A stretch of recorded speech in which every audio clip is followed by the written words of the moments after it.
Hej, mit navn er Johannes Møller. Jeg kommer fra Danmark, og jeg har gået på Nederland i nu 9 måneder, hvilket har været en virkelig fed oplevelse, som jeg helt klart kan anbefale. Der er rigtig mange, omkring 50-40 internationale udviklingsstuderende, så man får mange venner rundt omkring fra hele verden.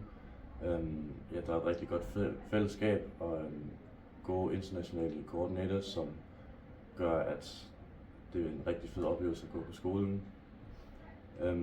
Et fag, jeg helt klart kan anbefale, er Outdoor Education, hvor man basically laver sådan noget friluftsliv, hvor man kommer rundt og ser forskellige ting, sejler kajak, klatre, alle mulige fede ting, som er en god mulighed for at se dele af New Zealand og komme ud og opleve noget.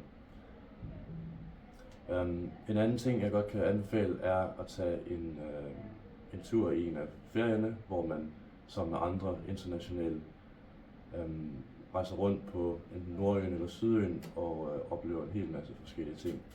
For eksempel svømme i delfiner, whitewater rafting og en hel masse andre ting. Det er ret dyrt, men det er en virkelig fed oplevelse. Noget af det sværeste, i hvert fald fra min erfaring, er at leve med en værtsfamilie, host family, som de kalder det. Fordi det er en meget anderledes ting at skulle leve med en anden familie, ens forældre, og ligesom finde ud af, hvordan det fungerer. Og, ja.